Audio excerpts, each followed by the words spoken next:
de abelha. Vai, nego, aí. Vai, moço. Continua aí até ele tomar uma. É uma toca, né? Vai, você vai. Isso aqui é do santo, viu?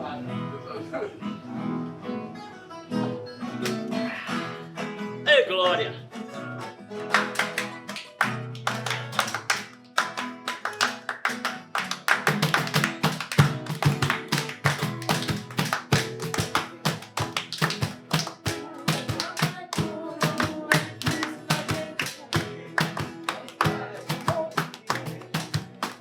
Uma das coisas mais interessantes que eu acho dessa música é porque não é só o brejeiro que vibra com ela, né? Todos os lugares onde a gente passa, que a gente canta essa música, o povo realmente acha lindo e gosta. E o povo de Francisco Sá realmente é um chão hospitaleiro, né? Toda pessoa que vem aqui gosta de Francisco Sá e adora Francisco Sá. Então eu acho que colou bem o hino de Francisco Sá, essa letra dele.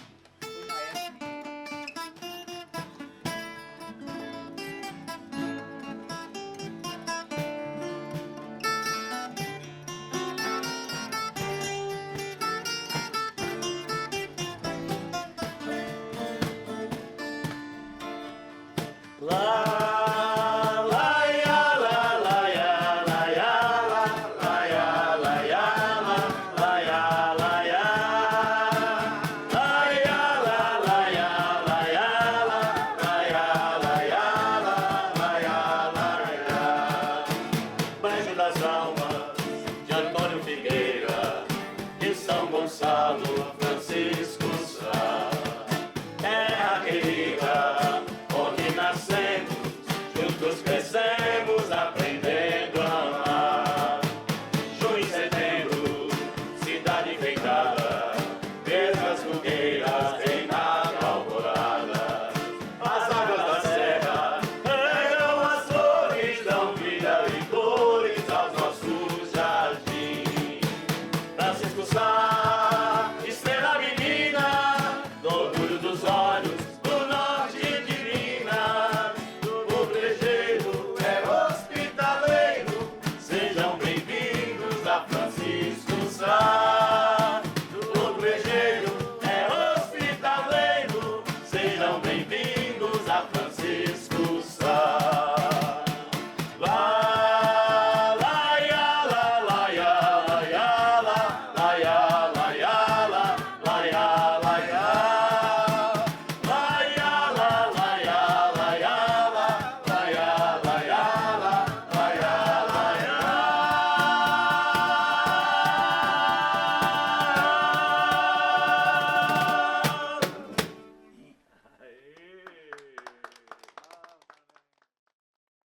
A construção histórica da nossa região, do nosso município, ele perpassa pelas entradas e bandeiras do século XVIII.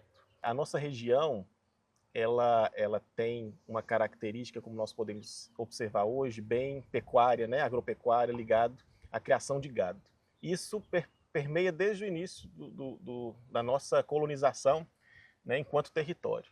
Então, os bandeirantes, né, já entrando pelas terras hoje mineiras, que naquele tempo ainda eram terras paulistas, começaram a desbravar, né, para começar a tomar conta desses territórios para abastecer a nossa região do ouro, né, a região de Ouro Preto, de Mariana, e ali havia um crescimento populacional, um contingente populacional maior, que precisava se alimentar, e a nossa região foi utilizada para isso, né, para a criação de gado, para abastecer as regiões do ciclo do ouro. E o bandeirante Fernão Dias, ele foi um dos grandes desbravadores, né, da nossa região, e da bandeira de Fernão Dias nós tínhamos Antônio Gonçalves Figueira e Matias Cardoso. Porém, Antônio Gonçalves Figueira, em um momento, lá no final do século XVIII, ele deixa a bandeira de Fernão Dias e retorna para São Paulo. E aí ele pensa e volta, já conhecendo a região, ele retorna com Matias Cardoso, já com uma carta de Sesmaria, para poder desbravar a região norte de Minas.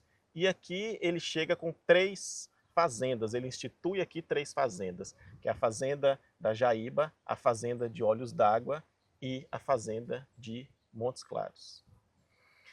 Nesse processo de construção dessas fazendas, de criar, né, que eles diziam fazenda de criar, que no caso era criar gado, para abrir estradas para o sul da Bahia, né, ele teve que passar pela Serra do Catuni, né, também chamada de Decamão, e aqui, segundo contam os nossos memorialistas, porque esse período da nossa história ele foi registrado basicamente por nossos memorialistas. Os documentos eles foram se perdendo com o tempo e que nos restou somente a história oral, né, passada das gerações antigas, dos primeiros que aqui habitaram.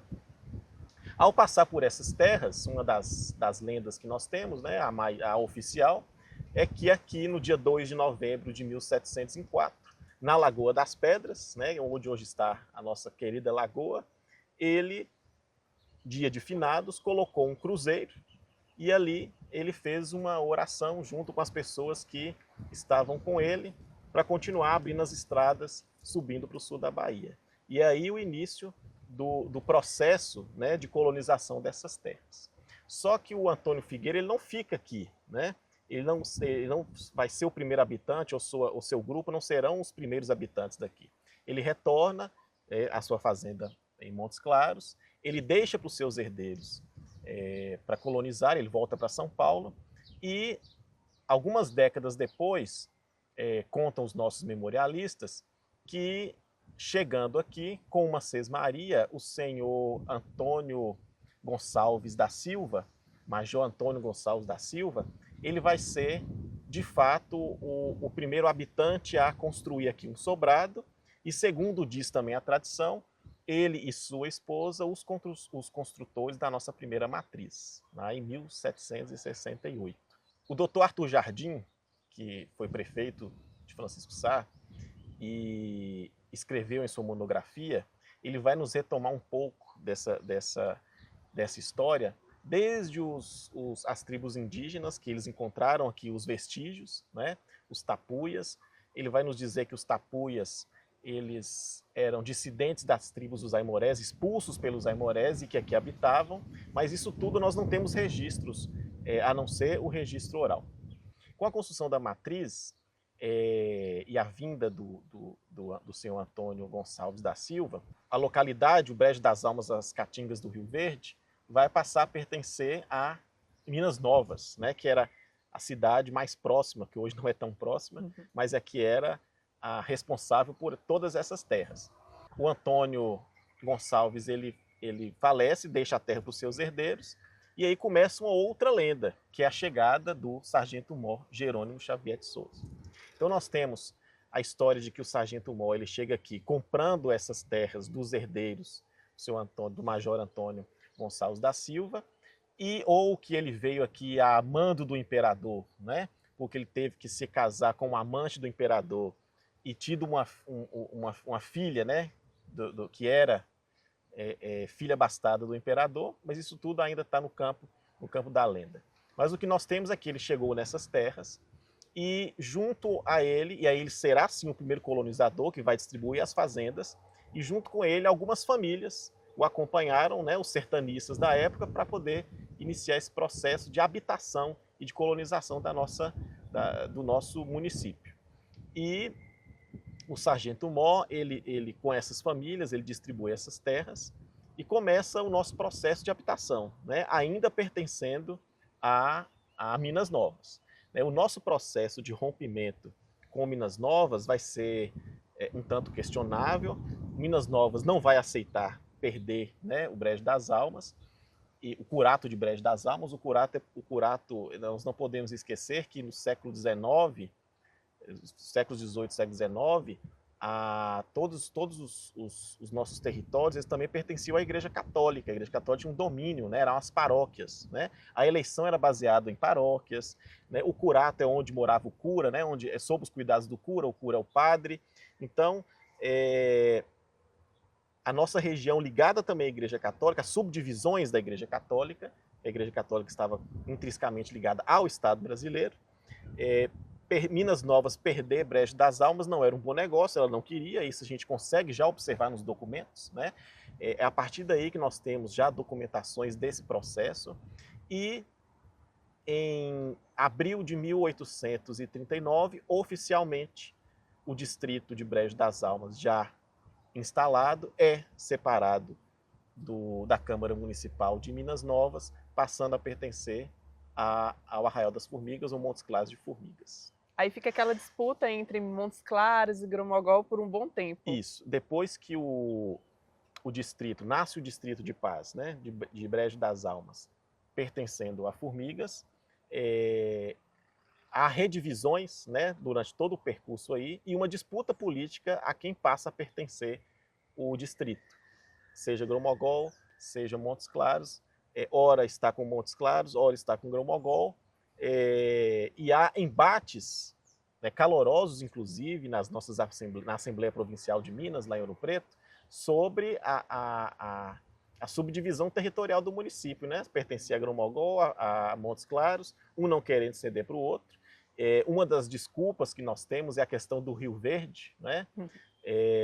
Os deputados, ao defender a permanência em Grão-Mogol, por exemplo, alegavam que o Rio Verde enchia, dificultava a passagem da população para Montes Claros, ou as pessoas do distrito apoiavam Montes Claros devido à proximidade, né? Então isso virou uma disputa política por muitas décadas, até se consolidar já na década de 70 do século XIX, a Montes Claros, que permaneceu até a emancipação política. Pedro, a gente sabe da importância que é preservar a memória da nossa cidade, né? E você é uma das principais pessoas que buscam preservar essa história através das pesquisas. E como você vê a importância disso? O porquê você faz isso? Yara, Olinto Silveira, no livro Minha Terra, Nossa História, ele faz um apelo quase profético e futurístico, né? Ele diz o seguinte: essa obra vai auxiliar o futuro, ou as pessoas do futuro, no brejo contemporâneo, no Francisco Sá do futuro, a construir a sua história, né? Ou aprofundar na sua história. Nós tivemos o privilégio de ter memorialistas que relataram a nossa história, as nossas lendas, os nossos costumes, a nossa cultura, a nossa religiosidade. Nós temos o privilégio de ter essas obras hoje como base para pesquisas. Não existe a construção de um povo sem a memória e sem a história. Francisco Sá teve essa vantagem de ter esses registros. E é necessário que nós preservemos com afinco essas nossas memórias e principalmente a nossa história. Porque não se constrói a identidade de um povo, de uma população, sem a história, sem o registro, sem a preservação da sua memória. Meu pai nasceu na Gamileira, era filho de João Pio Alves da Silveira, e em pouco tempo de vida o pai dele morreu. E ele ficou na região com a mãe. A mãe logo morreu também e ele ficou. O pedacinho de terra dele que sobrou para ele, que é esse que nós estamos aqui agora, ele não vendeu. Sim. Lutou a vida igual um monstro para trabalhar. Como que o pessoal chamava ele? Ataíde do Escaroçador. Por quê? Conta a história, por que desse apelido? É porque ele morava na Gamileira. E depois mudou para aqui, que chamava Escaroçador. Era a única fábrica que tinha de descaroçar o algodão, era aqui. Nessa época, Francisco Sá, o pessoal ainda plantava algodão, né? Plantava. Não era o plantio igual depois de muito tempo. Era o plantio primeiro, aquele plantio rude, que era do mato mesmo, só aquelas pessoas plantavam no fundo de casa. Sim. Seu pai era um artista, né, seu Gaspar? Ele era, só que ele era um artista analfabeto, porque ele não sabia escrever nem o nome dele. Que música assim que o senhor gosta? Fala um trechinho pra gente. Ele fazia as músicas assim, era dependendo dos acontecimentos que acontecia na região. Uhum. Teve uma festa de reis, uma folia de reis aqui, o homem chamava Antério, a mulher chamava Isabela. E como a folia é uma coisa que faz, tirando as doações, para fazer a reza no dia 6 de janeiro. Então, ele tirou, ele contou o que ele tirou, porque ele era fulião, né? Ele contou as doações que foi dada, as esmolas, que falava de esmola.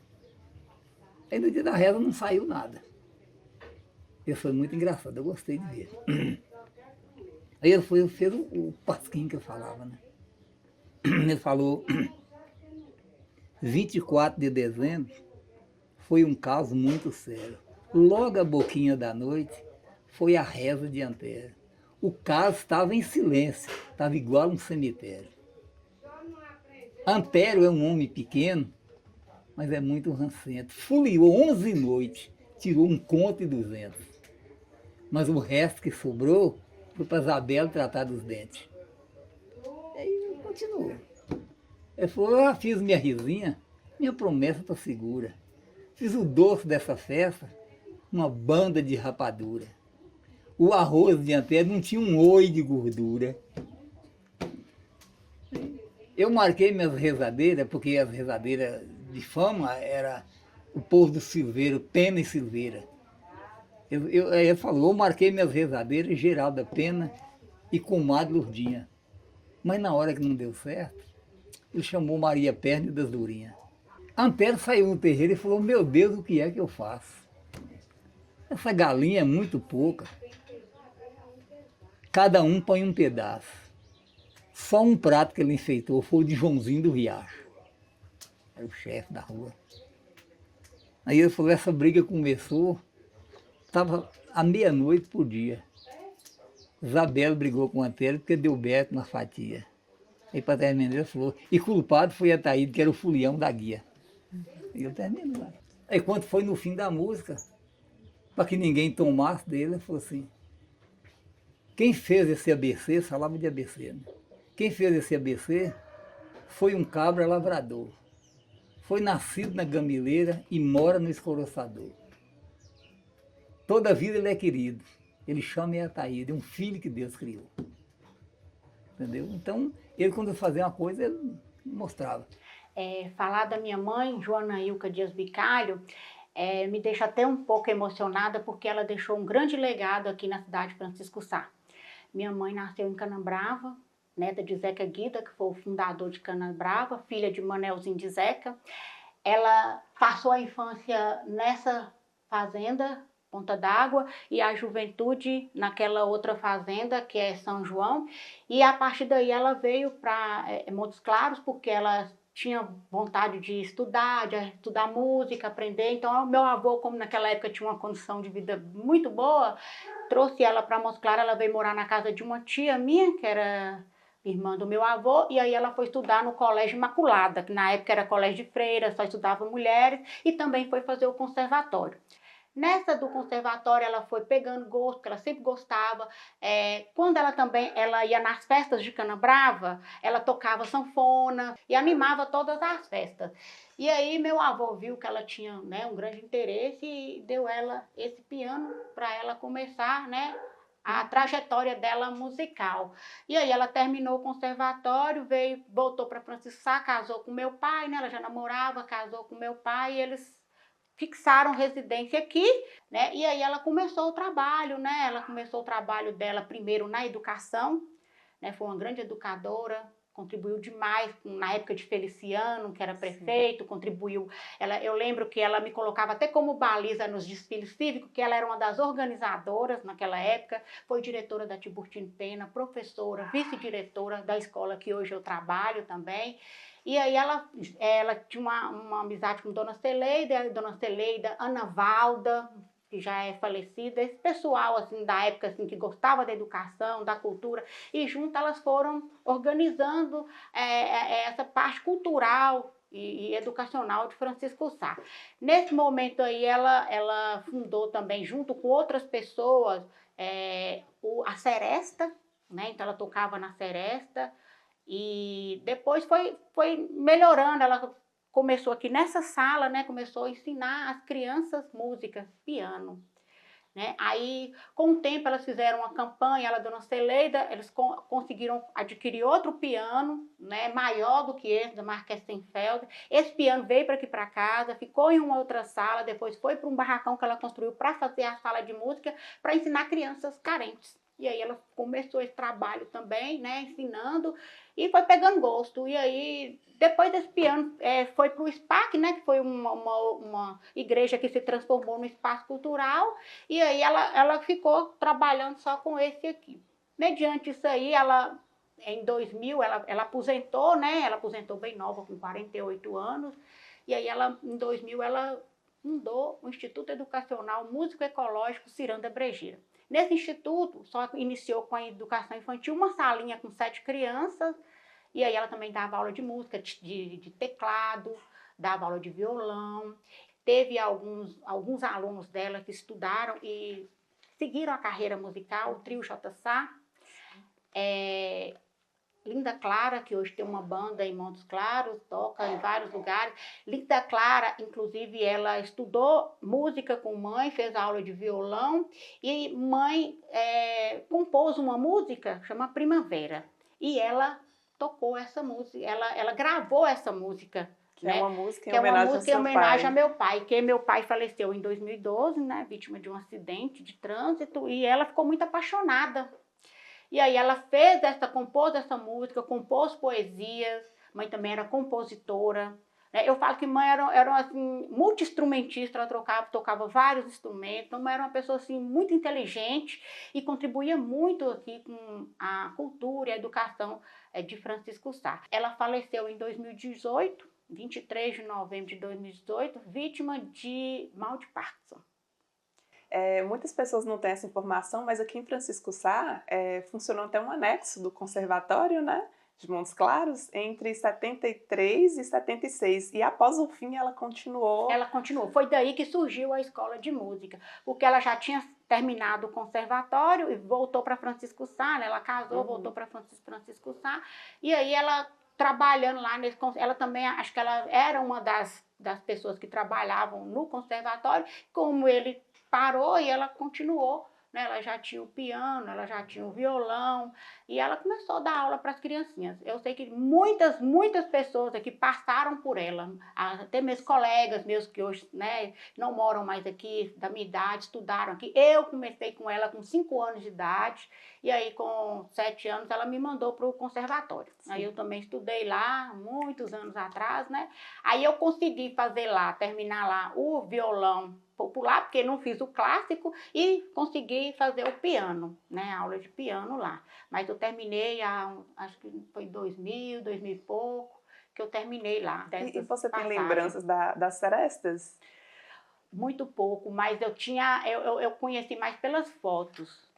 Pelas fotos que ela mostrava a seresta. Então ela Nena de Carrim também foi uma das fundadoras. Teve a mãe de Rita Bueri, eu esqueci o nome dela, também foi uma das fundadoras, que tocava o bandolim. Sim. E assim, era bem bonito. Né? Muitos deles já faleceram. Francisco Sá viveu um auge assim, na cultura, né? Na época era muito marcante a cultura de Francisco Sá, porque tinha essas pessoas que engajavam, né, que Sim. gostavam e davam ali o sangue, né, para trabalhar, para levar Francisco Sá para frente. Minha mãe montou um coral, que esse coral assim, ele ficou muito famoso, da escola Ciranda Brejeira. Então ele cantou na Unimontes, cantou no shopping, cantava em várias festas aqui em Francisco Sá, e teve uma vez também que foi muito bacana, quando tinha o prefeito Dias. Aí ele trouxe o circulador das veredas para cá. Aí o trio JSA cantou em cima de um caminhão andando, e veio várias pessoas de vários países, várias culturas de outros países. E aí eu era pequena, mas eu lembro assim, muito bonito assim, o coral cantando, sabe? E assim, mostrando a Ciranda Brejeira de Francisco Sá nesse evento que teve, né? Que foi muito marcante assim, na minha memória. E como faz falta, né, pessoas como a sua mãe e como Dona Celeida para atuar nessa questão cultural que hoje está muito em falta aqui na cidade, né? E assim, quando eu lembro assim do legado da minha mãe, assim, eu fico muito feliz porque assim, eu falo assim, nossa, eu nasci de uma pessoa que fez muito pela cidade de Francisco Sá, né? Então eu fico muito honrada de ser filha da minha mãe. E inclusive essa letra, ela tá até aqui, ela tá no formato de teclado. Ah, inclusive também, ó, a poesia para o meu pai, ela também era compositora. Ela compunha poesias, ela compôs essa poesia para o meu pai quando ele faleceu e compôs para outras pessoas. E essa foi para o meu pai, que ela fez, né, em homenagem ao meu pai. E daqui também tem, né, a música, mas é em versão, na versão de teclado. Porque na versão do piano, a partitura a gente tem, mas assim, guardei muito bem guardado que eu ainda não, eu não consegui encontrar. Mas aqui tem a parte da versão do teclado.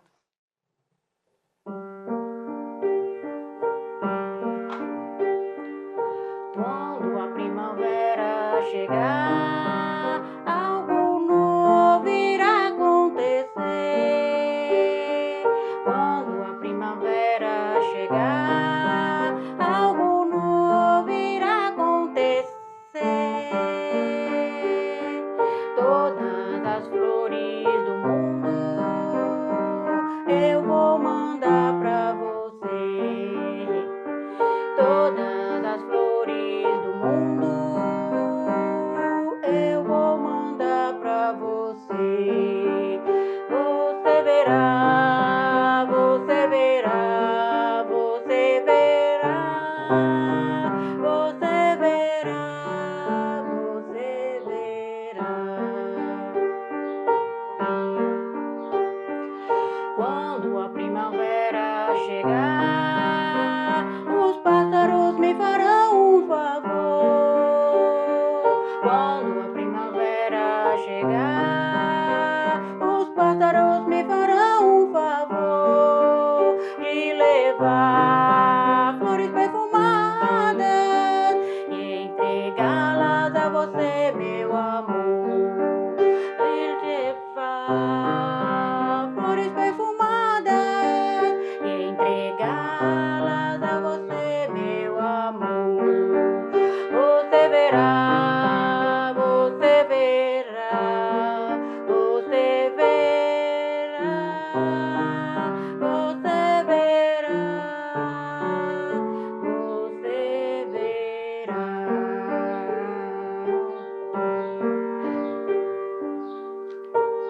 O Ariane, é o amor do seu pai e sua mãe eternizado em canção, né? Eternizar uma canção.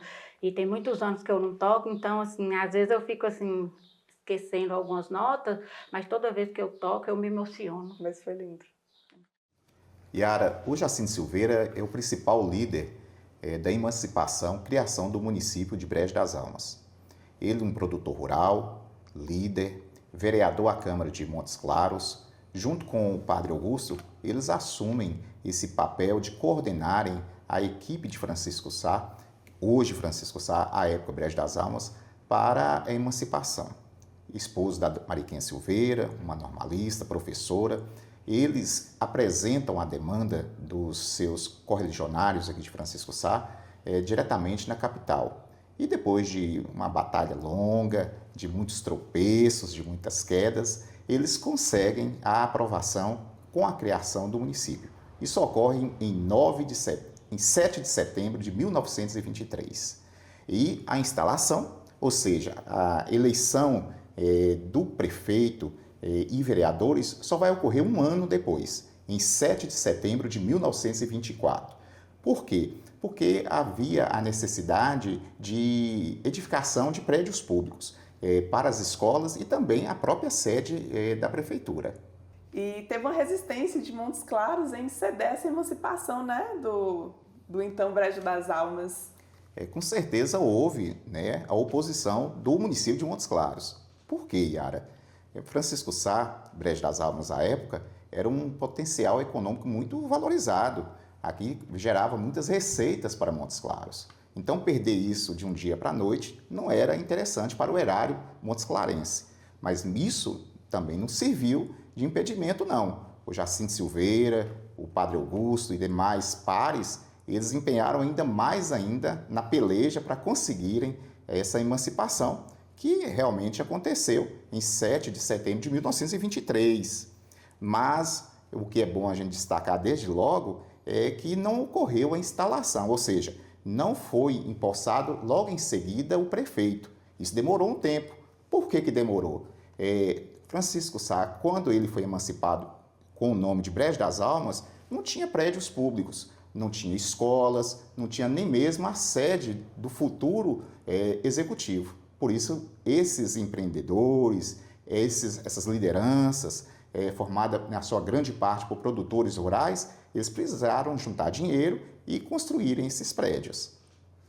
Então o recurso foram das pessoas que moravam no município? Sim, o Estado ele não financiou a construção desses prédios públicos, não. Segundo os nossos escritores, aquilo que consta aí em atas, né, em registros políticos da época, houve doações de fazendeiros, de produtores, para a edificação desses prédios, entendeu? E isso aí viabilizou. Agora nós temos que deixar claro, emancipação, 7 de setembro de 1923, instalação, 7 de setembro de 24. Existe uma diferença entre instalação, que é a posse do prefeito, e emancipação, que é a criação do município. Entendi. E nesse período era tudo indicação, né? Não existiam eleições. Essas eleições, eles foram votados, tanto é que o Padre Augusto era vereador à Câmara de Brejo das Almas. A primeira Câmara tinha o Jacinto Silveira, né, tinha o Padre Augusto, Gentil Dias, tinha o Zeca Guida, entendeu? Tinha o senhor Rogério Costa Negro. Então, eram políticos que muito mais doavam do que recebiam. Não havia vencimento, não havia salário para esses vereadores, para esses políticos. Ah, sim. E nesse período, doutor Charles, era eleições? Só lembrando para você, Yara, de 1924, com a posse do Jacinto Silveira, até 1931, ele esteve como prefeito. Aí veio aquele período, né, da ditadura, em que nós não pudemos votar, 1930 até 1945. Francisco Sá teve vários prefeitos que foram indicados desde a capital.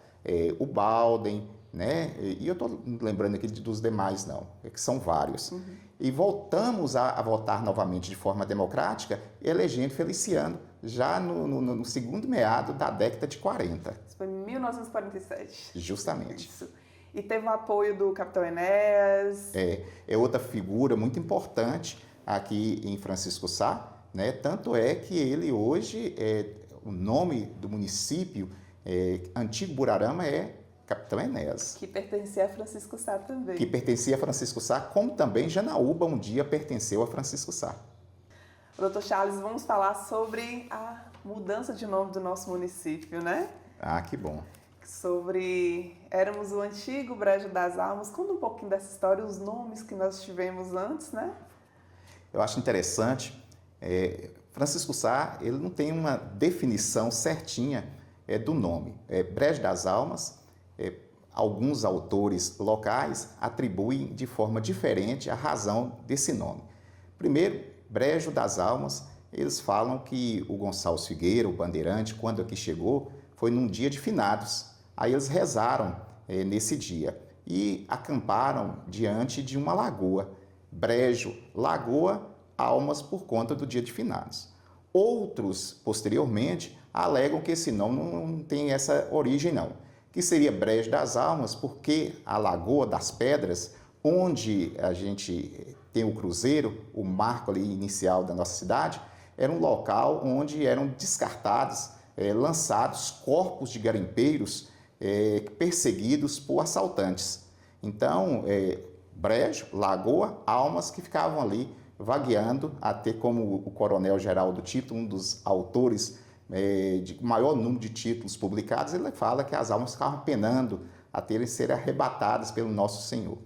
E, finalmente, o próprio Geraldo Tito, que é um coronel da polícia, ex-prefeito de Francisco Sá também, ele fala que, na realidade, era Brejo das Armas, tamanha a quantidade de crimes cometidos às margens dessa lagoa. Então, nós temos aí uma série de nomes, de origem, de razões para o nosso nome. É bom também a gente destacar que é um nome poético, inclusive utilizado na segunda obra do escritor festejado poeta, o maior dos poetas brasileiros, Carlos Drummond de Andrade. Ele pega o título Brejo das Almas para um de seus livros, levando, né, fama para o nosso município.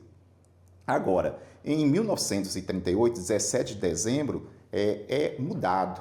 Então, há uma lei, essa lei muda o nome de Brejo das Almas para Francisco Sá. E para homenagear o grande ministro da aviação, Francisco Sá. Veja bem, Francisco Sá, ele não nasceu em Francisco Sá. Ele nasceu na fazenda Brejo, de Santo André, que à época era pertencente ao território do município de Gromogol. Hoje, o Santo André pertence a Francisco Sá, né? Faz parte do nosso território, mas naquela ocasião não. E ele desempenhou um papel muito grande, levando ferrovia para todo o Brasil e trouxe a ferrovia para o norte de Minas. Então, o desenvolvimento chegou com a ferrovia. Então, muito justo essas homenagens. Para você ter uma ideia, 4 municípios reivindicam como sendo a terra natal de Francisco Sá. Gromogol, nós, aqui de Francisco Sá, o próprio Montes Claros e Diamantina, onde ele cursou as primeiras linhas, né? Ele fez seminário em Diamantina. Eu sei que ele é formado em engenheiro, né? E também, além de ministro da aviação, ele foi deputado federal e senador pelo estado de Ceará. Uma liderança inconteste, um homem de valor. Inclusive, contemporâneo de Rui Barbosa no Senado, com quem ele disputava, né, a oratória, tanto é para nós provarmos aí a eloquência e a formação desse líder festejado que foi Francisco Sá. Oi, Yara, nós estamos falando de seu Jacinto, a respeito da importância dele como um dos líderes que possibilitaram a emancipação. Há filhos dele, escritores de conhecimento aí nacional. O Geraldo Tito, por exemplo, autor do Padre Velho, que é o Padre Augusto, também outro líder importante na emancipação. Aqui, nesse livro, eu acho interessante a gente destacar que ele fala a respeito do aniversário de Francisco Sá. Então, num determinado momento, no ano de 1932, a Gazeta Norte Mineira, um jornal de circulação regional à época, ele noticia o 8º ano de instalação de Francisco Sá, à época chamava Brejo das Almas. Então, nós temos o Geraldo Tito, nós temos o Olinto Silveira, a Dona Maria Luísa, a Ivone, que é a esposa do Olinto, como pessoas que conseguiram eternizarem muitos fatos que chegam hoje, que possibilitam essa nossa conversa. Infelizmente, nós não temos um museu, nós não temos uma biblioteca com os livros de autores locais. Então, nós ainda dependemos muito da memória e muitas vezes a memória falha, a memória não nos socorre. Então, essa é a importância de um trabalho como esse que vocês estão fazendo. Conta pra gente também um pouquinho sobre a folia, como que funciona a folia. O Coronel Jacinto foi o primeiro prefeito dessa cidade. Não tinha nem eleição, era prefeito, era indicado. Então ele era prefeito da cidade. Ele era o prefeito da cidade e a esposa dele foi a primeira professora. Dona Mariquinha. É Dona Mariquinha Silveira. E aí o Jacinto, ele fez o seu terno de folia. Ele tinha o terno de folia dele. Como tinha os blocos dos Catopê também, porque quando ele formou o bloco do Catopê, porque eles eram criados da fazenda de Quincó, chamava Joaquim Alves da Silveira. E aí, esse povo que eles chamavam de Telógo, Gonçalo Telógo, todo mundo era Telógo, Bastião Telógo, entendeu? Mas não era Telógo, era Bastião Nascimento, Gonçalo Nascimento. O apelido deles era Telógo, mas o sobrenome era Nascimento. Ele formou o bloco dos Catopê também. Aí, com o passar de ano, o filho dele, o José Alves da Silveira, que é o avô de Denilson, teve um desastre num carro de boi. Aí a véia Mariquinha, que era muito católica, aí falou, ó, vou passar a folia para José. José vai tomar conta dessa folia. Aí passou a folia para José.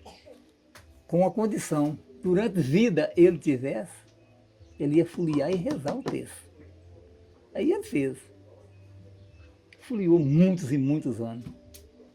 E meu pai, que era primo carnal dele, foi para lá para ajudar a esfoliar. Aí chegou uma certa época, ele falou, ó primo, eu não aguento mais andar, fazer o cortejo, você vai fazer o seguinte, você vai ser o guia da folia agora. Aí meu pai continuou, até quando ele morreu. Depois que ele morreu, acabou a folia. Passou uns tempos, um genro dele, o José Gonçalves, que era marido da filha mais velha dele, que era Odília, veio aqui e falou com o pai, você vai fazer uma promessa para mim. O pai falou, pô, jeito, é o folião e nós vamos. Aí fez os 3 anos, que era de Maria Luísa, a menina dele. Aí fez os 3 anos. No dia da reza, da última reza, o Dedé foi, chamado Dedé de Negrinha. O Dedé foi e falou, olha, eu estou querendo uma coisa com vocês. Se vocês aceitar, eu vou continuar a mesma coisa que o velho fazia, eu vou fazer. Vou continuar a devoção. Aí todo mundo aceitou. Aí eu já estava desde lá do São Domingos. Aí ficou mais 27 anos, parece. Aí o Dedé morreu. Agora acabou a folia. Agora não tem mais. O terno era o mesmo, só mudava de vez em quando. Uma pessoa, entrava outra, saía uma, entrava outra. Aí viemos fazer a folia para Nivaldo Tempero, Nivaldo Risadinha, fala Nivaldo Risadinha. Foliamos 7 anos para ele. Aí no fim ele falou a mesma coisa, se vocês quiserem me ajudar, eu vou continuar a devoção de lá de São Domingos. E aí, estamos até hoje fazendo isso aí.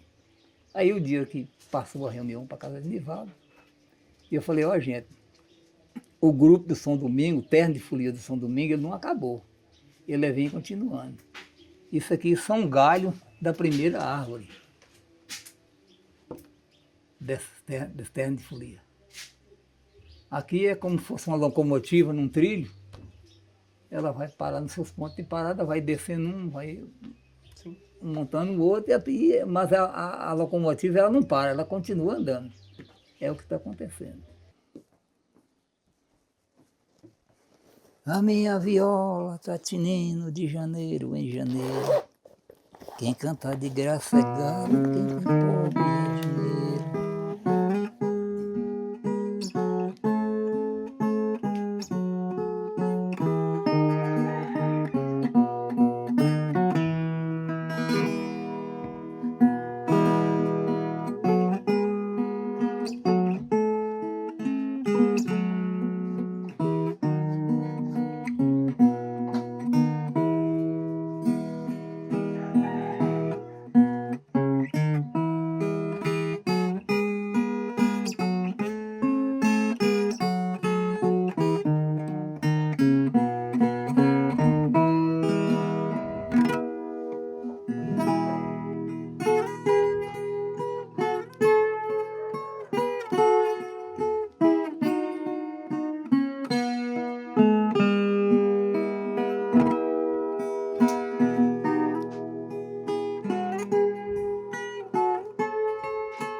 Mariquinha Silveira era minha bisavó e o nome dela era Maria Luísa de Araújo Silveira. Ela foi a primeira professora aqui em Francisco Sá. Era casada com Jacinto Alves da Silveira.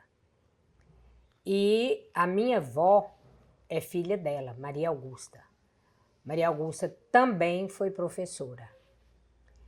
Depois ela já mais velha, né, ela casou com Francelino Dias, que era farmacêutico, e tiveram uma filha, Terezinha Silveira Dias Moreira, que é minha mãe. Minha mãe, Yara, estudou em Belo Horizonte, foi a primeira professora, a primeira mulher que fez faculdade aqui em Francisco Sá. E ela fez faculdade de farmácia. Casou com Euler Martins Moreira, que é meu pai, e ele era dentista. Dessa união nasceu, né, eu, Alexandre e Leonardo. E eles resolveram fundar, não só os dois, tinha várias pessoas, fundaram o colégio aqui, que chamava Colégio Mariquinha Silveira. E foram dar aula, mas sem remuneração nenhuma. Ficaram muitos anos assim, até que estadualizou. E nisso ela largou a profissão de farmacêutica, meu pai largou de dentista e os dois foram dar aula. Em 64, ele foi ser o diretor da escola, mas aí já era Escola Estadual Tiburtino Pena. E antes, quando era Colégio Mariquinha Silveira, era Napoleão Dumont que era o diretor. E meu pai foi diretor de 64 até 74, que foi o ano que ele faleceu. E quando ele faleceu, Celeida D'Angelo, que ficou no lugar dele como diretora. Eu jurava que eu não ia dar aula, sabe? Eu falava, não quero dar aula. Eu não sabia direito o que eu queria. Mas como veio uma geração de professor, eu falei, aula eu não vou dar. E fiz o curso de economia em Montes Claros. E minha mãe sempre falava comigo, ó, raça de Mariquinha Silveira vai ser professora. Então, o que aconteceu? Eu deixei, não exerci a profissão, fui fazer o curso de letras português e dei aula 42 anos. A história do senhora é que ela não fugiu, né? A educação tá no sangue. Tá no não sangue. teve por onde correr. Não tive, igual minha mãe falava, né? Raça de Mariquinha Silveira. Você lembra da paixão que seu pai tinha pela educação, pela escola, o orgulho que ele tinha em ter fundado o colégio? Lembro, Yara, eu ainda falava com ele, falava, pai, vai exercer a profissão. Às vezes ele atendia no consultório e não cobrava. Ganhava era uma galinha, uma dúzia de ovos, sabe assim. A paixão dele era a escola. E minha mãe também se tornou, né? E eu apaixonei. Acho que eu vi essa geração minha, essa geração essa família, né, toda. Porque minha tia também, Lourdinha, era professora. Foi a primeira diretora do Eliseu Laborne. Lourdinha é a Lourdinha Silveira Geraldo da de escola. Lourdes Silveira. É que tem o nome dela. Aí ela foi diretora também, era professora. Eu tenho uma prima, né, filha de Geraldo Tito, Maria Luísa Silveira, que é professora. Então é a família toda, Carla Campos, né, Carla Celene Campos, professora. Então a família todinha, eu não tinha por onde fugir. E amei, sabe? Fui apaixonada em dar aulas. E o que a gente vê nessa sua história é que seu pai fazia... Ele nem pensava no dinheiro, ele nem colocava isso no primeiro lugar. Era a educação, o prazer de dar aula, de estar ajudando o próximo, né? Era isso mesmo. Como dentista era assim. E minha mãe falava, né? O dinheiro é necessário. Você precisa comer, você precisa divertir, né? Você precisa, mas ele falava, vamos deixar isso, Deus proverá. Era isso que ele usava a expressão. Sabe? Graça, seu pai não é brejeiro. Não, ele tornou-se brejeiro, né? Porque ele é de São Gonçalo do Rio Abaixo. Quando ele e minha mãe estudavam em Belo Horizonte e resolveram se casar, ele veio aqui, né, conhecer os pais dela, Maria Augusta e Francelina. E já avisou para ela, nós vamos casar e vir morar aqui. Então ele era apaixonado por Francisco Sá. Virou um brejeiro de coração. Virou um brejeiro de coração. Era uma pessoa assim, comunicativa demais, Yara. Ele era engraçado, sabe? Tinha coisa que a gente morria de rir. Minha mãe ia brigar com ele e tudo, ele não abria a boca, deixava ela brigar sozinha. Ela falou um dia com ele, falou, Euler, eu fiz um vestido novo para ir à festa, você não deu nem confiança pro vestido. Aí ela falou, tá aqui em cima da cama. Onde que tá, Tê? Tá em cima da cama. Ele olhou e falou, nossa, o vestido é maravilhoso. Ela falou, é maravilhoso, mas ele tá pro lado avesso. Então, ele era esse estilo, sabe, de pessoa. Sim. Ô, Yara, você precisava ter conhecido meu pai, era animado, sabe, uma pessoa. Só era baixinho, mas bonito que você precisa ver, que gracinha, com os olhos esverdeados, mas um amor de pessoa. Tanto bonito, o físico e tudo, não, o físico não, né, assim, a aparência bonita, como de coração, não tinha ninguém melhor do que ele. Ô, Graça, e esse quadro? Ah, esse quadro aí é da Igreja Matriz, ela foi demolida, eu não lembro o ano, sabe? Aí foi demolida e é essa que vocês já devem ter visto aí, a matriz daqui de Francisco Sá. Essa casa do lado era a casa dos meus avós, de Maria Augusta e Francelino. Ô, Graça, demoliram tudo, não aproveitaram nada? Nada. Ela foi toda demolida. E, inclusive, essa casa também. Ah, sim. Porque é coisa antiga, poderia ter ficado aqui como patrimônio, Sim. né? Mas eu não sei o motivo que demoliu. Ó, esse aqui era meu pai, Euler. Bonito, né? Eu falei que ele era bonito e charmoso. Sim. Agora, aqui é minha avó Maria Augusta e meu avô Francelino. Esses dois a gente chamava ele de Carrinho Pena e Dona Santuninha, que eram os pais dele, do meu avô França. Minha mãe, Terezinha, que era farmacêutica, que virou professora. E esse aqui, Graça?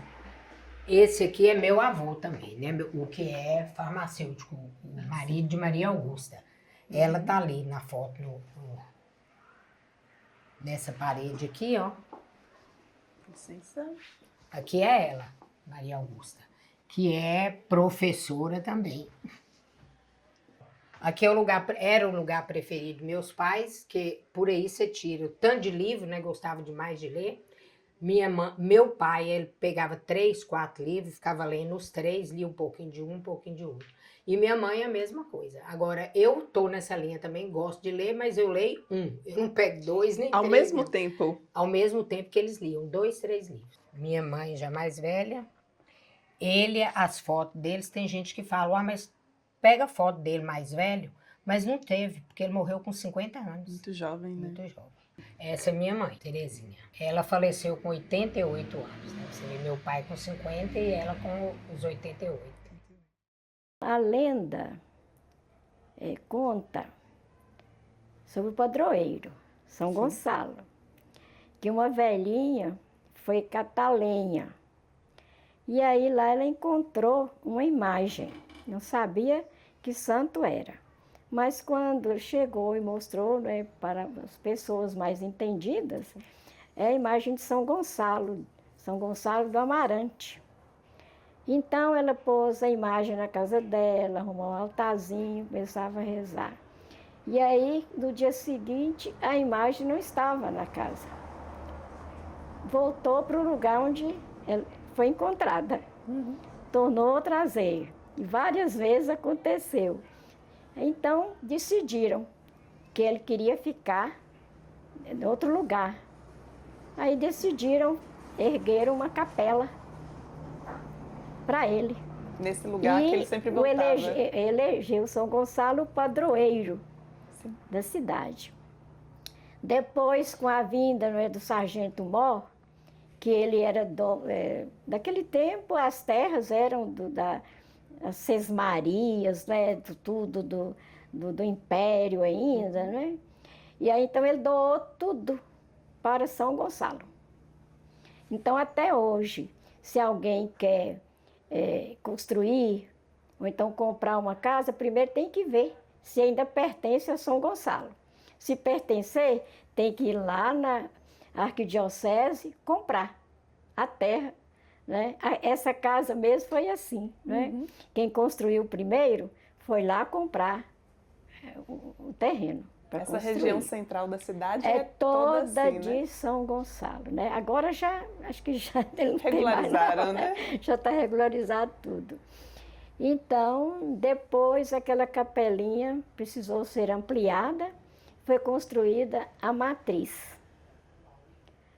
E primeiro só uma parte, né, que era o presbitério, né, onde tem o altar que o padre celebrava, né, e os fiéis eram poucos. Depois foi ampliando, construiu outra parte, mas em frente, né, aumentou.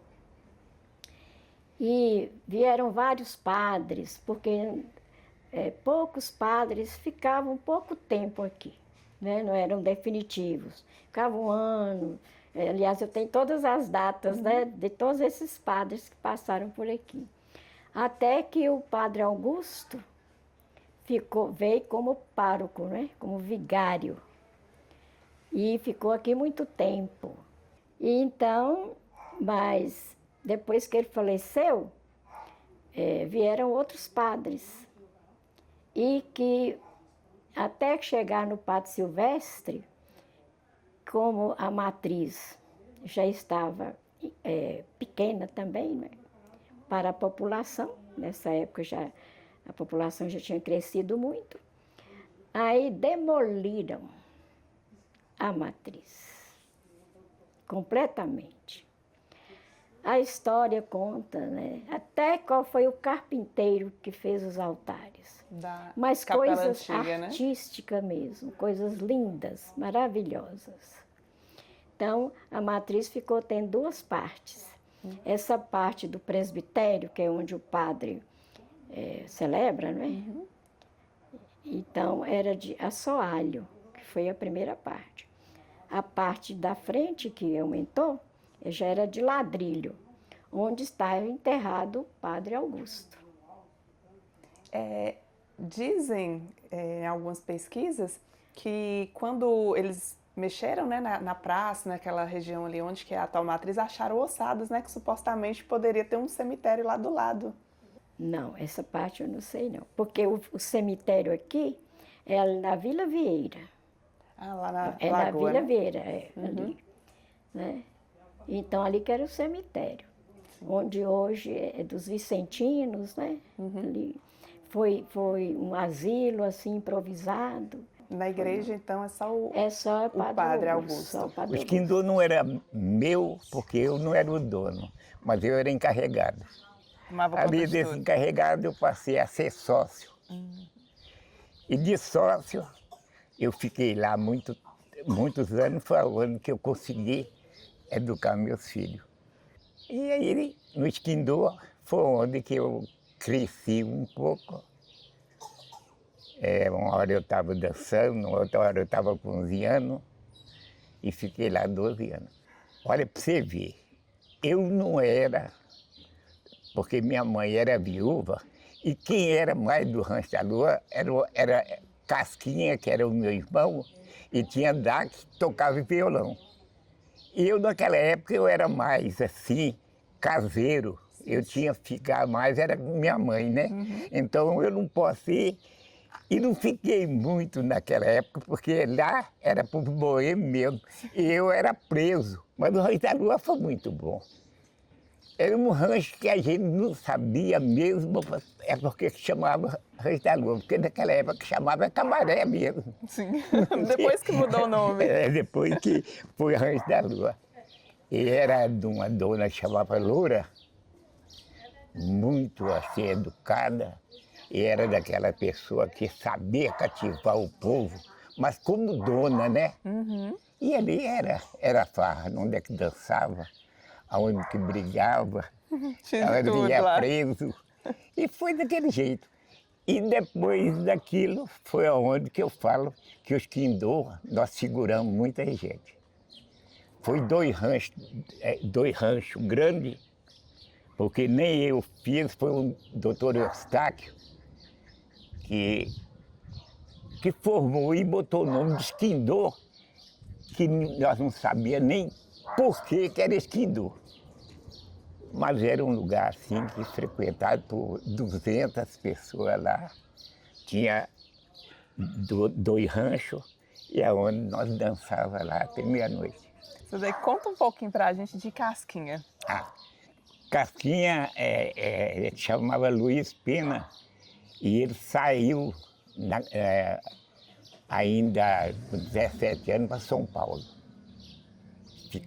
ficou em São Paulo muito tempo e depois passou a ser cantor. E por sinal fez muito sucesso, né? O Casquinha era chamado em toda parte para cantar. Ele era cotado assim, daquelas pessoas, médico, era enfermeiro, tudo era ele, porque ele era um bailarino mesmo. Ela cantava e fazia farra, e tinha o Dacão, que era meu irmão também, que era no violão. Então lá em casa tinha um verdadeiro músico. Artistas. E Casca era tão requisitado que tocou até para presidente, né? Não, o Juscelino Kubitschek, todo mundo chamou ele uma época, e foi muito engraçado, porque ele chamou, mas o Luiz, quando ele tomava um gole, ele não tomava um só, ele tomava muito. Aí embebedava.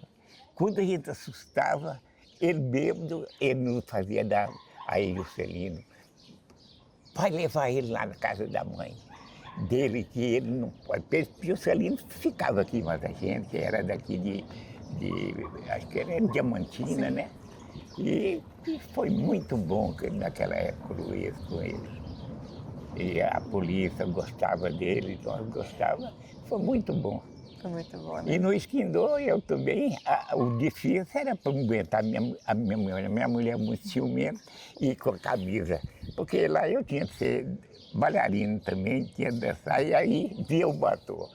Mas aí, naquela época, eles brincavam, que eu falava assim, foi você que me deu mesmo essa camisa, você pode rasgar essa minha camisa.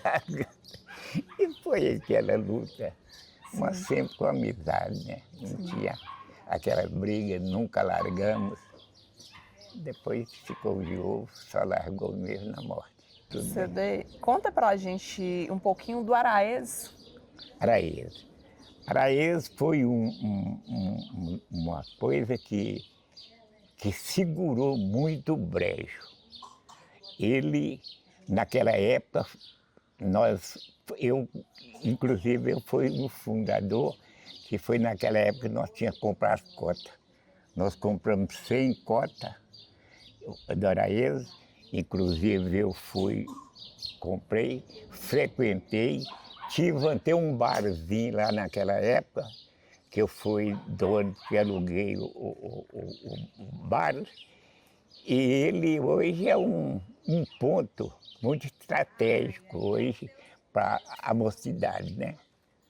O povo gosta muito de ir lá, e está lá muito, muito gostosinho. Tem ir lá, e tem aqui o parque também, esse parque que eles fizeram aqui, está muito bom. Hoje nós temos isso. E as histórias do clube também? O Clube Francisco Sá, esse foi bom. Teve umas épocas que esse clube aí tinha acabado, mas então tornamos levantar o clube, porque naquela época era difícil, né? Frequentar, não tinha uma casa própria. Hoje já tem, que é aqui. Teve uns diretores dele, inclusive a minha vizinha que chama Dona Idê, que foi gerente dele umas 3 vezes, e esse clube melhorou muito depois dela. E todo mundo frequenta, e está ele bom. Tem o Araês, tem o clube. A Rua Montes Claros. E a Rua Montes Claros é sempre Rua Montes Claros, porque naquela época era o fute que nós andava, não era calçada, não era nada, mas nós ficávamos lá, para lá, um frestinho para um frestinho para outro. É onde que é a Alameda hoje, né? É onde é a Alameda. Ali nós ficamos passando muito tempo bom. Lá era... Roubaram meu gato. Conta a primeira história do bar. Porque roubaram meu gato. Foi uma música que eu tinha o Luiz, que era o cantor mesmo de tudo. Mas eles roubaram meu gato, foi indo, eu passei até a ser cantor. O gato, ele é assim. Eu ainda gostava que ele fazia. E aí eu comecei. Roubaram meu gato. Eu sem gato fiquei, todo coberto de rato. Esta noite eu me achei. Ele não ama ninguém mais, porém, ele só diga assim: adeus, o meu anjo da flor, e vai se distrair. Bota um velho queijo furado lá debaixo do armário. Quando comi um quarto, ele comiu outro. Ele não ama ninguém mais, porém, ele só diga assim: adeus, meu anjo da flor, e vai se distrair. Roubaram meu gato. Aí, muito Se eu bom. tivesse com as pernas boas, eu fazia, porque eu faço a virada do roubar meu gato. Tinha até uma coreografia, né? É, aí dava uma melhorzinha mesmo. E foi isso. Aproveitei bem minha vida. Hoje eu estou com meus 90 anos, né? A gente era um bando de rapaz novo, solteiro, e a gente ia para a casa de um senhor chamado Eulimpo. Ele plantava algodão, na época era muito campo de algodão que ele fazia. Então, dava no domingo, tinha aquela turma de rapaz e moça, e ficava debaixo de um pé de quixaba, ele fez uns bancão grandes, a gente sentava ali, e ficava ali no domingo, todo mundo tocando violão, viola e cantando. E tinha um rapaz que também era fulião, chamava José Gaia. Ele tocava essa musiquinha assim, ó, mais ou menos assim, ó.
Francisco Sá é uma cidade, tradicionalmente, a economia dela é da agricultura, né? Tanto da agricultura como da pecuária.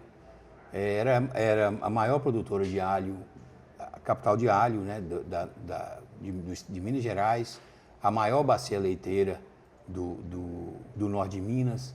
Então, assim, tradicionalmente, Francisco Sá é um grande produtor da agricultura. Aos poucos, por falta de políticas sérias, né, políticas focadas nessa produção nossa, entendeu? Isso foi diminuindo à medida que o tempo vai passando e foi diminuindo. E com isso, com certeza, o município nosso só teve a perder com isso.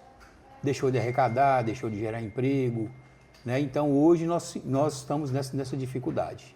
Então foi assim, teve problemas políticos e a seca também foi um fator assim que prejudicou muito, né, a economia nos últimos anos. Mas, por um outro lado, a gente vê também que as tecnologias foram sendo desenvolvidas para que isso impactasse tanto no nosso resultado. Haja vista, quando a gente plantava alho aqui, o alho, quando começou, era molhado de regra, né?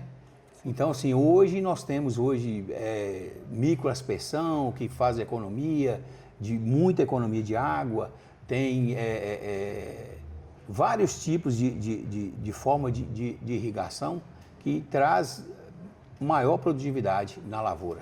E a tecnologia também ajuda nessa questão da produção do leite também, né? A nossa cooperativa, tradicionalmente, ela teve início na década de 70, não é? Então, assim, a gente ouve histórias aqui de outras administrações que a cooperativa recebia diariamente mais de 30 mil litros de leite por dia, né? Hoje a gente está numa dificuldade porque estamos recebendo apenas 7 mil litros por dia. Né? Então isso impacta muito a cooperativa desde a década de 70, né? Porque na fundação dela foi na década de 60, através de uma fábrica de farinha que os idealizadores daqui tiveram esse interesse de fazer. E com isso criaram a cooperativa no ano de 1971, e de lá para cá, graças a Deus, a nossa cooperativa é uma das poucas ainda que existe, né? Por isso é que a gente está pedindo ao nosso produtor que volte para a cooperativa, a importância que essa empresa tem aqui dentro da nossa comunidade. E a nossa intenção é que a gente tem, no meu caso, eu tenho experiência em outras cooperativas, de outra cooperativa, num ramo diferente, que é a cooperativa de crédito. Essa experiência eu estou querendo trazer aqui para a cooperativa. Mas, assim, o produtor ainda não tem essa consciência do cooperativismo tão quanto é importante o cooperativismo dentro de um município. É uma empresa que tem mais de 50 anos, hoje nós temos 14 funcionários diretos, temos 1.200 e poucos cooperados, né, entre ativos e inativos, e a gente tentar resgatar isso aqui. Não justifica a pessoa ser da cooperativa do município de Francisco Sá, deixar de colocar seu produto dentro de uma cooperativa para colocar o seu produto num laticínio particular.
A minha história com alho, como se diz, tem uns 30, 40 anos aqui atrás, nós, como se diz, vivemos, já plantava, o meu pai já plantava, né, e aí passou para nós e nós estamos aí, plantando até hoje. Esse é um alho, hoje, a gente plantava um cateto roxo. Hoje nós plantamos um catete e planta também um amarante. Inclusive esse aqui é um alho amarante. É um alho seminobre, né? Não é nobre, é seminobre. E aí nós vendemos ele em réstia. Amanhã para depois o pessoal já vem para enrestar. A forma de trabalhar com ele é assim. Antigamente era mais compensatório. Hoje é meio altos e baixos, né? Um ano bom, um ano mais ou menos, mas a gente sempre pensando que é um ano melhor, sabe? Mas infelizmente com os outros alhos que entram de fora, né? Aí foi caindo os plantadores, né? E acabou. Nós ficamos aí, por exemplo, hoje nós temos uns 2 ou 3 que produzem alho hoje, aqui na região nossa. Mas justamente por causa disso, os alhos, entra muito alho de fora. Quando você olha para trás, você sente que você foi feliz fazendo isso aí? Não, a gente é feliz. no trabalho. A gente, igual, por exemplo, são 4 meses, e no final dá uns 4, 5 meses a gente movimentando e tudo, mas a gente gosta do trabalho. Agora, aí vem a venda, né? A venda é que também é muito difícil. Aí, às vezes, a gente colhe um bom produto, mas a venda ela é muito demorada, muito devagar. A gente fica aí 1 ano vendendo alho. Mas a gente tem vendido, graças a Deus, a gente tem dado certo. O ano passado, por exemplo, foi um ano bom. Tem uns anos ruins aí. Tem uns anos aí que a gente não vendeu, perdeu muito alho. Mas a gente tem expectativa para esse ano, Deus abençoar, que a gente faz um bom negócio. Agora a trança, ela é feita mais ou menos assim. Selecione o tamanho. Põe os tamanhos mais ou menos igual na reste. Ele não está muito bom para trançar porque ele foi arrancado hoje, mas a forma de trançar hoje é assim. As profissionais mesmo, na segunda-feira elas começam a trançar. Porque ele tem que dar uma murchada para ficar umas restas mais firmes. Mas é mais ou menos desse tipo aqui. E vamos ver, ela é de condição boa. E um dia apareceu jogando umas pedras nas telhas da casa. Ele jogando nessas pedras. Aí quando foi um dia, ele não tinha medo dessas coisas. Naquela época o dinheiro era guardado num baú, né? Ele tinha um baú grande lá. E era abonado, era guardado dentro do baú. Aí quando foi um dia ele reclamou que o baú dele estava amanhecendo cheio de esterco de cavalo. Cheio de esterco de cavalo. E o dinheiro jogado por todo canto, esparramado. Quem quisesse ver, podia ver. Aqui tinha um farmacêutico que chamava José Mateus Ribeiro. Ele era gordão e não acreditava nessas coisas. Então o Mateus um dia chegou mais ou menos 1 hora dessa, mas lá era fila de gente que ia lá ver. A hora que começava o pau quebrar lá, era fila de gente para ir. Aí o Mateus era muito descrente. Ele chegou lá um dia, qual é capeta que tem? Vocês ficam com uma besteira negócio de capeta, esse povo jogando pedra aí, vocês estão falando que é capeta? Se existir capeta, que ele joga uma pedra em mim, antes de ele acabar de falar, foi debaixo da costela dele e deu uma pedrada. Ele caiu frio. Mas nunca duvidou de nada. Não. E até hoje, que o pessoal perguntava a ele, falava, moço. Eu fui falar asneira, pois eu levei mesmo. Mas era uma coisa interessante, você via lá num casarãozinho, você via a pedra vinha. Ô, seu René, e qual a ligação do senhor com o seu Jacinto Silveira? Qual o parentesco? Tio Jacinto, ele era tio da minha mãe, irmão da minha avó, Dejaneira Alves da Silveira. E aí dessa família aqui, toda Alves da Silveira, Pena da Silveira, é tudo raça do Jacinto Silveira. Sim. É tudo da... O Olinto escreveu vários livros, né? Contando as histórias da cidade. Do pai dele, ele era filho dele. Era Olinto, Geraldo, José. Uma determinada época eu procurei Humberto Silveira para me informar o porquê do estádio Miguel Miranda ter esse nome. Aí ele falou para mim, isso aí, Miguel Miranda, porque ele, o Miguel Miranda, o seu Miguel, que trabalhava na prefeitura, sempre foi um desportista nato aqui do passado, isso nos anos 70, nos anos 60.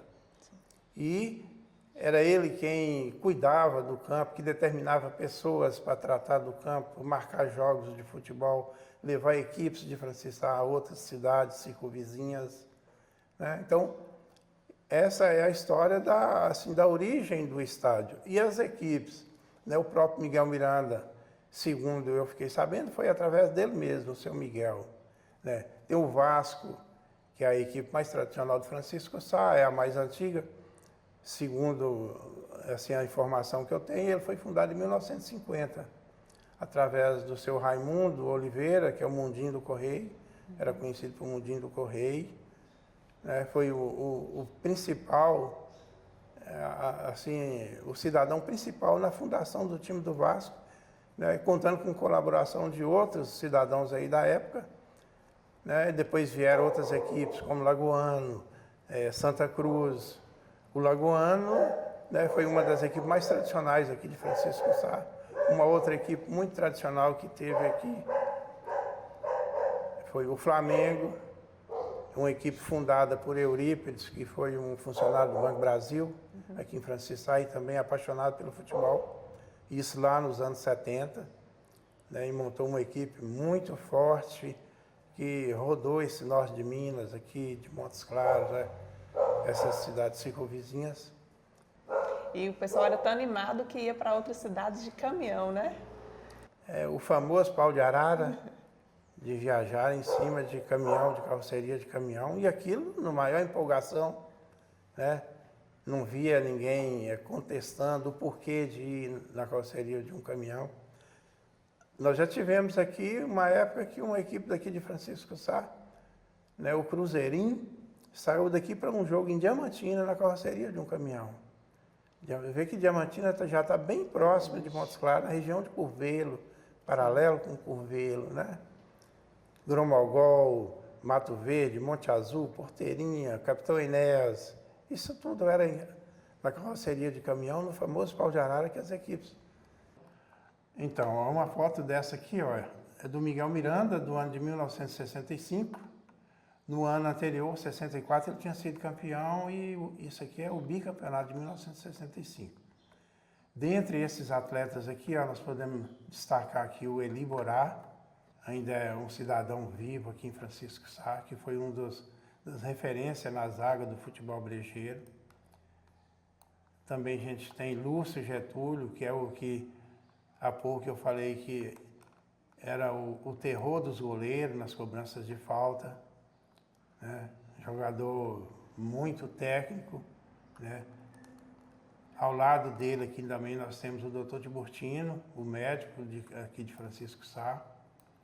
Aqui tem Messias, que era o ponta direita dessa equipe, e com referência a Messias, eu não sei se exatamente na decisão desse campeonato, mas tem uma história que conta aqui em Francisco Sá, que na decisão desse campeonato, Messias disse que ele era um atacante veloz e muito corredor.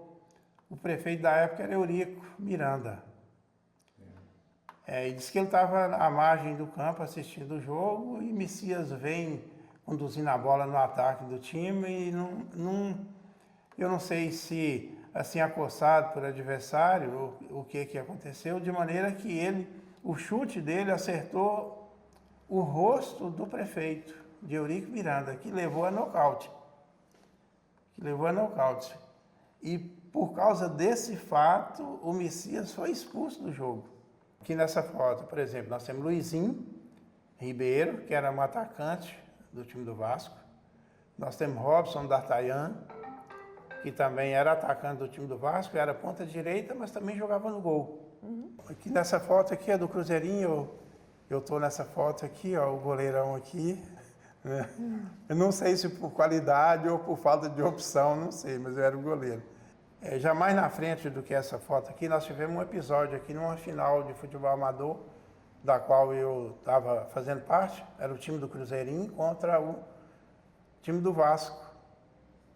E num determinado lance teve um escanteio contra a equipe do Vasco, que finado Jader Brito, que cobrou o escanteio, Cozinha ainda jogava. O lateral direito nosso, ele era conhecido por Amarelo. O campo naquela época, no gol não tinha grama, então colocava areia para amenizar para os goleiros, as quedas, essa coisa. Então o lateral direito nosso encheu a mão de areia. Quando o atacante Cozinha veio para cabecear a bola, ele jogou a areia dentro do olho do atacante. O juiz que estava dirigindo o jogo, imediatamente deu pênalti, né, para o time do Vasco. E foi convertido o pênalti, mas nós acabamos que ganhamos o campeonato por 2-1, o jogo por 2-1 e sagramos campeões. Isso aqui, por exemplo, é de 1981, mais de 40 anos. Isso aqui. Muito tempo. O Denilson aqui, é o técnico da equipe, ó. Isso aqui foi em 1983.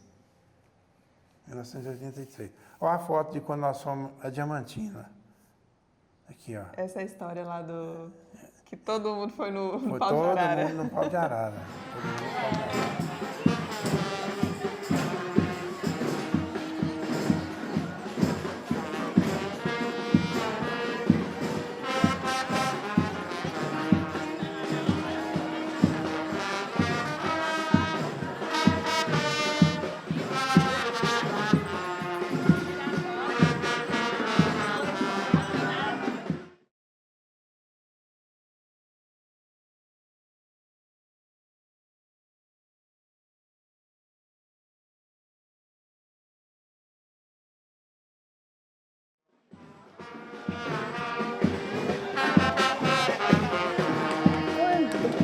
Fundou o Banco do Brasil aqui, os bancários chegaram, né, todos de fora. E não, mas toda cidade tem o dia do padroeiro e é feriado. E aqui não é, né? Porque sempre era no domingo que festejava São Gonçalo. E aí então eles pediram. Mas eu nem estava aqui na época, eu estava estudando em Belo Horizonte. Então, fizeram uma pesquisa, ninguém sabia que dia que era São Gonçalo. Mas como eles queriam o feriado, aqui havia a Dona Ivone, né, que era até escritora, Ivone Silveira, que era casada com o primo nosso, Olinto. Aí então ela falou, põe dia 5 de fevereiro. Então ficou muito tempo 5 de fevereiro.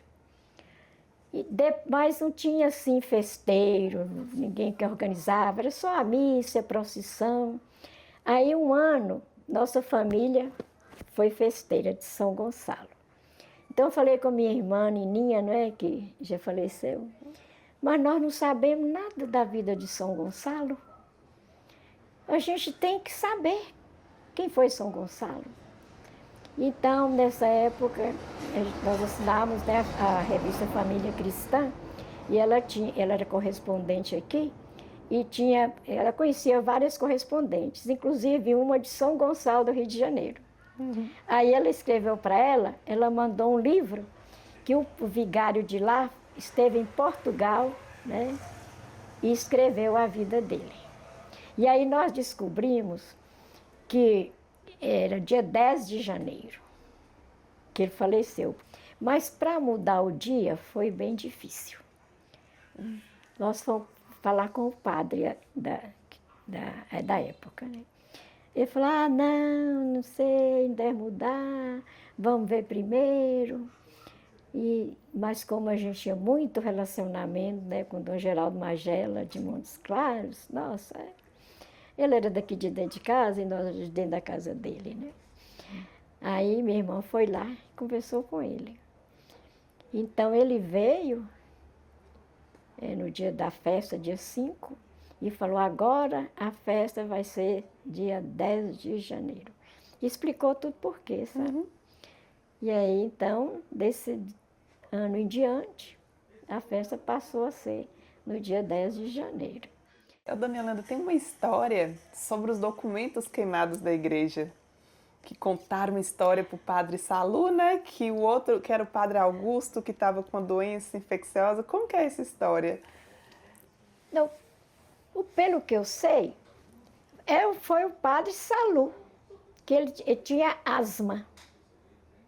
Minha mãe fala que pelo menos nós nascemos, né, na fazenda aqui perto, e ele ia sempre lá. E ele foi lá até ver se minha avó tinha um remédio para asma. Mas disse que ele tinha asma. Mas foi quando o padre Salu morreu. O padre Salustiano. Sim, então foi quando ele morreu, então foi o padre seguinte. O padre seguinte. Que colocou. Diz que se perderam muitos documentos, né? Nossa, muitos. muito documento, que diz que era tuberculose. Mas eu lembro minha mãe contando ele indo lá na fazenda, pedindo remédio. Se minha avó sabia, né? Porque diz que ele falou assim, ó, dona Delfina, pode-se falar que lagartixa torrada é bom? Eu quero que prepare uma lagartixa para eu tomar. Mas, né? Então ele morreu, mas foi de asma, pelo que consta, né? E foi depois da morte dele que queimaram os documentos, né? Entendi. Os livros dos registros, né? De nascimento, casamento, tudo. E as festas de setembro, né? São de longa tradição. Sim. Né? Eu era criança ainda lá na fazenda. 20 famílias moravam na fazenda. A maioria tudo negra, sabe? E os homens todos faziam parte. E eram chamados de dançantes. Falavam dançantes de catopê. Catopê é a dança. É a dança. Minha avó, todos falavam. Meu avô foi imperador do divino, não tinha imperatriz. A mulher não, era só o imperador. E eram sorteados entre os mais abastados. Sabe? Depois um tio meu, irmão do meu pai. E assim, sabe, a família sempre está envolvida nas festas. Né? Então, Nossa Senhora do Rosário, dia 8, Divino Espírito Santo, dia 9, e São Benedito, no dia 10. Porque São Benedito era o santo que se identificava, os negros se identificavam com ele, né? Porque ele é negro, né? Filho de escravos. E sempre teve as alvoradas junto com as Sim, festas? as alvoradas, né?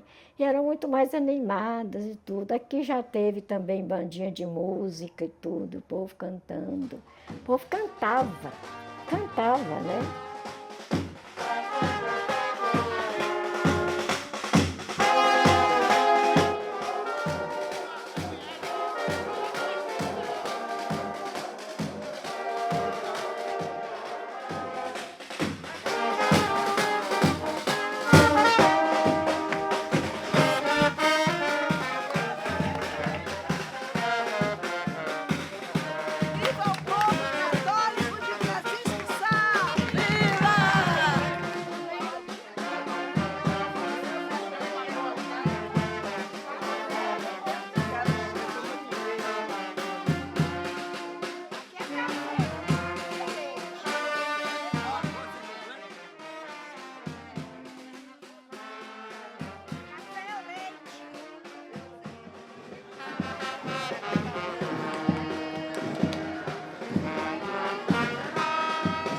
O Catopê surgiu em meados de 1902, aqui em Francisá. Ele foi fundado no mesmo ano que a Folia de São Domingos, que tem uma história bem parecida, que na época era até meu bisavô, Jacinto Silveira. Ele gostava muito da parte cultural e histórica também. Nas viagens dele para Ouro Preto, ele conheceu a cultura dos catopês e também das folias de reis. E por conta de um acidente que teve com o meu avô, ele trouxe a folia por conta de uma promessa, que meu avô é José Alves da Silveira. E a partir daí, ele foi trazendo também mais essa cultura. E aí o catopê já existia em Montes Claros, aí aproveitou mais fácil para trazer, e que começou essa cultura, ele achou bonito, né? O catopê, ele representa o congado, né? Os reinados lá de Portugal, quando vieram os reis, príncipes e princesas, e eles queriam impor uma cultura religiosa católica para os africanos. E aí eles precisavam estar inseridos na religião para ganhar uma certa liberdade. Então, eles acompanhavam, levavam esses reis, né, em carroças, eles mesmos puxavam essas carroças, usavam tambores para alegrar com fitas coloridas, E a roupa branca significa paz, né? Nós usamos a roupa branca. E o chapéu colorido, com as fitas, que significa alegria. A alegria, hoje, da libertação, né, desses escravos. O espelho é o que reflete a alegria dessas pessoas livres, né, para comemoração. Mas quando começou esse congado, eles ainda não eram totalmente livres. Então eles usavam dessas comemorações para sair, né, das suas senzalas, das suas fazendas. E hoje a gente tem uma maior alegria de levar. Então a música dos catopês, muitas vezes quando você escuta cantar, você não entende nem a letra. Porque a letra mesmo não teria sentido a gente falar ela certinho o que significa. Mas tem a cultura, a linguagem dos africanos, né? A conversa errada, o sotaque ainda um pouco afro. É cravo de rosa, blusa laranjeira, cravo de rosa, blusa laranjeira, não me indico, eu preciso de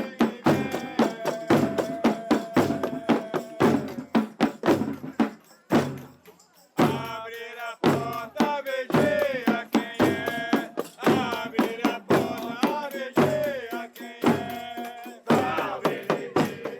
Os catopês, eles levam a bandeira no primeiro reinado de Nossa Senhora do Rosário. É o reinado na cor azul, que representa Nossa Senhora. No segundo dia, nós temos o reinado divino, o Divino Espírito Santo, né, com seus 7 dons, na cor vermelha. E no terceiro dia, nós temos o reinado na cor rosa do São Benedito, que era o cozinheiro, né, representante também, né, ele é negro, um santo da simplicidade, que nos representa muito. E levando em conta, o nosso catopê é um grupo de simplicidade, né, de união, de afeto. Como que é? Aí no reinado tem as pessoas que levam as bandeiras e eles dançam e giram as bandeiras, cruzam as bandeiras, enquanto o catopê faz uma meia-lua. A meia-lua é aquela volta que eles vão até a bandeira, sauda a bandeira e volta e segue a caminhar.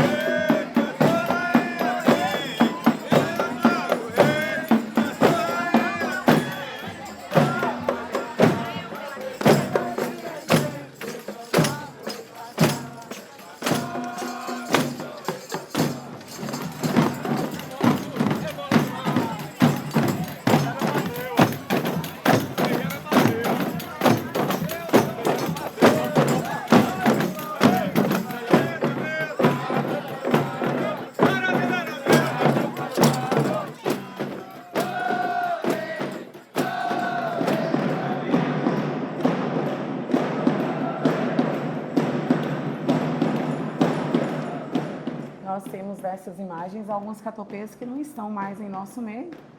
Nós temos o catopê que foi o mais idoso que permaneceu no catopê, que é seu Henrique Poeira. Ele morreu com 102 anos e ele, até o ano da morte dele, ele esperava sentado na porta da casa dele que os catopês fossem cantar para ele.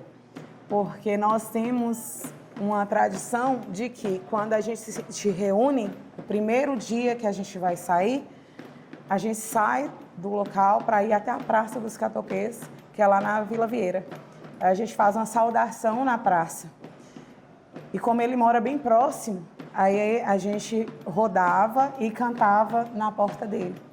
Assim também, hoje a gente faz isso com Dona Janete, né, que ela já não tem mais saúde e idade para estar conosco. Então a gente, sempre que possível, a gente vai na porta dela para saudar, né, para ela sentir um pouquinho dessa vibração.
almas que o destino que um dia se escolheu para amar com desatino são dois, tu e eu. E se um dia no caminho que cruzaram nossas almas veria a sombra do ódio para apagar o sol do amor, e desde aquele instante melhor fora morrer, bem perto e bem distante podemos reviver.